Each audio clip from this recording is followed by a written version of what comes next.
اللہ آپ کو جزائے خیر دے۔ ماں باپ جب زندہ رہیں تو آپ کو خدمت کرنی ہے، ماں باپ جب گزر جائیں تو آپ کو 5 کام کرنے ہیں، انشاءاللہ کریں گے؟ ایک بار ہاتھ اٹھا دیجیے۔ اور پہلا کام، ماں باپ کے لیے نفل روزہ رکھیے۔ ماں باپ گزر گئے ہیں، ماں باپ کے لیے نفل روزہ رکھیے، چاہے 1 دن مہینے میں ہو، چاہے ہفتے کا 1 دن ہو، ماں باپ کے لیے، ماں باپ کی نیت سے نفل روزہ رکھیے، نام اعمال میں پہنچ جائے۔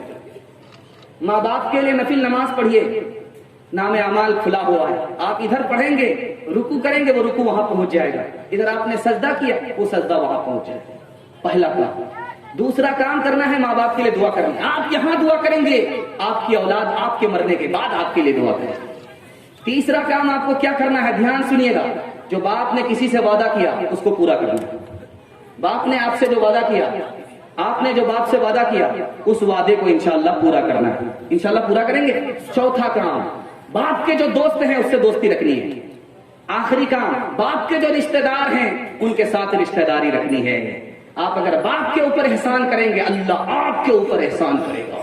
ماں باپ کی خدمت میں دل و جان لٹاؤ، قرآن کا فرمان ہے تم اس کو نبھاؤ، کرو ماں باپ کی خدمت تمہارے کام آئے گی، یہی خدمت تمہیں اللہ سے جنت دلائے گی، بڑھائے گی تمہاری عمر کے ایام، یہ خدمت عطا ہوگی بفیض کبریا، روزی میں بھی برکت، اللہ کی رحمت سایہ فگن ہوگی، مثل قمر قسمت جلوہ فگن ہوگی، یہ کشتی عمل کی ہے اسے پار لگاؤ، قرآن کا فرمان ہے تم اس کو نبھاؤ۔ انشاءاللہ ماں باپ کو روائیں گے، ساس سسر کو خوش کریں گے، ہاتھ اٹھا دیجیے۔ ہاں تو 4-5 کروڑ کی چوری پکڑی ہی گئی ہے، بہت دھیان دیجیے گا۔ بیٹا بوڑھا، بیٹا جوان، بچہ ہے، بیٹا ابھی لڑکا ہے، باپ جوان ہے، تو بیٹا باپ کو کیا کہتا ہے؟ ابا۔ ماں کو کہتا ہے امی، بڑے پیار سے پکارتا ہے۔ بیٹا چھوٹا ہے، باپ جوان ہے، ماں جوان ہے، تو بڑے پیار سے ماں کو ماں کہتا ہے، بڑے پیار سے باپ کو باپ کہتا ہے۔ لیکن باپ جیسے بوڑھا ہوا، یہ بیٹا اب باپ کو باپ نہیں سمجھتا، باپ سمجھتا ہے۔ اب کیا ہوا؟ جیسے ہی اس لڑکے کی شادی ہو گئی، جیسے ہی اس لڑکے کی شادی ہو گئی، اب یہ لڑکا کیا کرتا ہے؟ اپنے بھائی کو کسائی سمجھ رہا ہے، اپنے سالہ کو ساری خدائی سمجھ رہا ہے، ساری خدائی، ایک طرف جورو کا بھائی، ایک طرف، اور اپنی بہن ہے اس کو چڑیل سمجھ کر کے اس کے سائے سے بھی دور رہنا چاہتا ہے، اور ادھر اپنی سالی ہے اس کو دودھ کی چھالی سمجھ رہا ہے، جس دودھ میں چھالی نہیں وہ دودھ بیکار، جس گھر میں سالی نہیں وہ گھر بیکار۔ اپنا باپ پاپ ہے اور سسر کیا ہو گیا؟ قبلہ ہو گیا، کعبہ ہو گیا۔ قبلہ اور کعبہ یہ مکہ میں ہے یا الو کا پٹھا یہ سسر ہے؟ ساس سسر پر بھی مہربان ہو جائیے، کوئی دقت نہیں ہے، لیکن ماں باپ پر ستم کیجئے، ساس سسر پر کرم کیجئے، یہ انصاف نہیں ہے، خدا آپ کو بھی خون کے آنسو رلائے گا۔ اچھا باپ بھی غلطی کرتے ہیں، جب شادی کا موقع ہوتا ہے تو کیا کہتے ہیں؟ یہ بوڑھا باپ کیا کہتا ہے کہ ہمیں گاڑی تو نہیں چاہیے، بلیٹ دے دیجیے، آپ ہی کی بیٹی آئے گی اور جائے گی۔ ہمیں بھینس تو نہ چاہیے، بچے والی دے دیجیے، اس کا دودھ آپ ہی کی بیٹی پیے گی۔ ہم کو پلنگ تو نہیں چاہیے، اسٹیل والا پلنگ دے دیجیے، اس پر آرام آپ ہی کی بیٹی کرے گی۔ انصاف کے ساتھ بتائیے، یہ پلنگ کس کو ملا؟ بیٹی داماد کو۔ یہ بھینس کس کو ملی؟ بیٹی داماد کو۔ یہ گاڑی کس کو ملی؟ بیٹی داماد کو۔ اس بانر باپ کو کیا ملا؟ نانا کی ہنڈی۔ دو بوڑھے چراغوں کا اجالا نہ چلا جائے، دو بوڑھے چراغوں کا اجالا نہ چلا جائے، اجالا نہ چلا جائے، آئے جو بہو ہاتھ سے بیٹا نہ چلا جائے، آئے جو بہو ہاتھ سے بیٹا نہ چلا جائے، کس شوق میں ہم دھوپ سے لپٹے رہے دن بھر، کس شوق میں